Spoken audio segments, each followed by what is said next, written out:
بسم اللہ الرحمن الرحیم۔ قرآن مجید کے مطابق ہم یہ جانتے ہیں کہ اسلام کا جو نظام حکومت ہے وہ مشورے پر مبنی ہوگا۔ قرآن مجید نے اس کے لیے جو اصطلاح استعمال کی وہ شورائیت ہے۔ اس کے اپنے الفاظ یہ ہیں کہ امرہم شورا بینہم۔ اس کا مطلب یہ ہے کہ مسلمانوں کا نظام ان کے اپنے باہمی مشورے پر مبنی ہوگا، جس کا مزید مطلب یہ ہے کہ وہ ہی لوگ منتخب ہوں گے جن کو اکثریت کی تائید حاصل ہوگی۔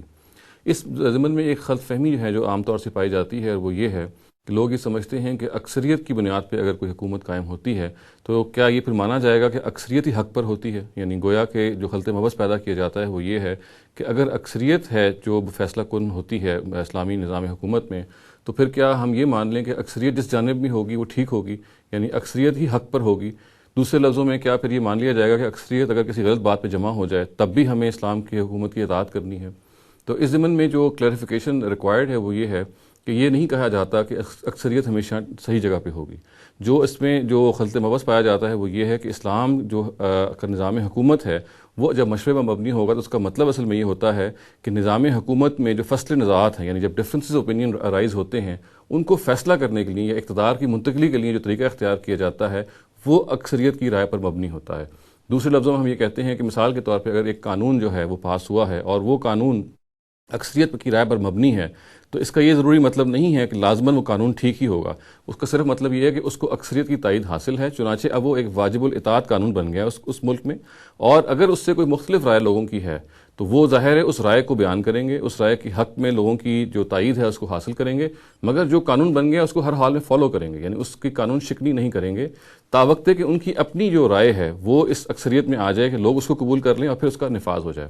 تو دوسرے لفظوں میں ہم یہ کہہ سکتے ہیں کہ یہ جو بات کہی جاتی ہے کہ اکثریت کی رائے اگر فیصلہ کن ہوگی تو کیا اکثریت کے بارے میں یہ کیا گارنٹی ہے کہ وہ ہمیشہ صحیح فیصلے کرے؟ تو یہ بات ہی صحیح طرح سے درست نہیں ہے۔ یہ کبھی نہیں کلیم کیا جاتا اسلامی نظام حکومت میں کہ اکثریت لازماً ٹھیک ہوگی۔ اکثریت کی بنیاد پر فیصلہ کرنے کا مطلب یہ ہوتا ہے کہ فصل نزاعات یعنی ڈفرینسز اوپینین جب بھی پیدا ہوں گے، جب بھی کوئی اختلاف رائے ہوگا تو پھر فیصلہ کیسے کیا جائے گا؟ تو اکثریت کی بنیاد پہ فیصلہ کیا جائے گا، یہ کہا جاتا ہے۔ دوسرے لفظوں میں اکثریت کی بنیاد پہ جو فیصلہ ہے وہ فصل نزاعات یا ڈفرینسز اوپینین یا اختلاف رائے کا ایک فیصلے کا طریقہ ہے۔ یہ حق اور باطل کو جاننے کی کوئی طریقہ نہیں ہے، یعنی حق و باطل سے متعین نہیں کیا جاتا۔ حق و باطل کے بارے میں ہم یہ جانتے ہیں کہ اس کے تعین ہمیشہ دلائل کی بنیاد پہ کیا جاتا ہے۔ تاہم کوئی شخص اگر یہ سمجھتا ہے کہ کوئی قانون ایسا پاس ہو گیا ہے جو اس کی اپنی رائے سے مختلف ہے اور مذہبی طور پہ وہ ایک مختلف رائے رکھتا ہے، تب بھی وہ اس کا پابند ہے کہ جو لا اسٹیٹ کے لیول پر منظور ہو گیا ہے، جو لا اسٹیٹ کے لیول پہ انیکٹ ہو گیا ہے، اس کا نفاذ ہو گیا ہے، اس کو وہ خوش دلی کے ساتھ قبول کرے اور اس کو فالو کرے، اس کو اوبے کرے۔ اس کی اگر اپنی رائے مختلف ہے تو اس کو چاہیے کہ اپنی رائے کے حق میں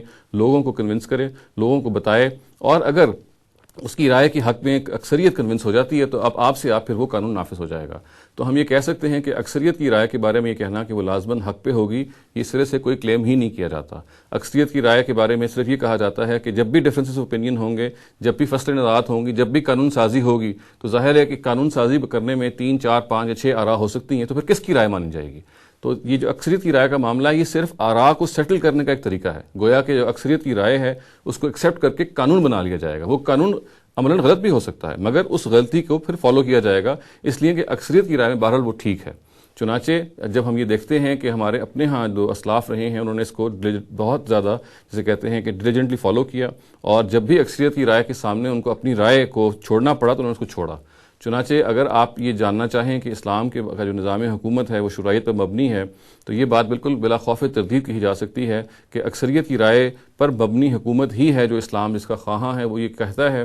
کہ اکثریت ہی کی رائے پر ایک حکومت وجود میں آئے گی، اسی کی بنیاد پہ وہ فنکشن کرے گی، اور وہ جب اس تائید سے محروم ہو جائے گی تب وہ ڈپوز ہو جائے گی۔ یہ نہیں کہا جاتا کہ اکثریت لازماً درست جگہ پہ ہوگی، لازماً ٹھیک ہوگی، اکثریت غلط بھی ہو سکتی ہے۔ تاہم ہمارے پاس فیصلوں کو کرنے کا، تاہم ہمارے پاس اختلاف رائے کو ختم کرنے کا جو طریقہ ہے وہ یہی ہے کہ اکثریت کی رائے کو اس وقت مان لیا جائے، اور اگر کوئی اس سے مختلف رائے کسی کی ہے، اس کو زیادہ درست سمجھتا ہے تو اس کو وہ پیش کرے تاوقت ہے کہ اس کو پھر وہ حیثیت حاصل ہو جائے جس سے پہلے رائے کو حاصل تھی۔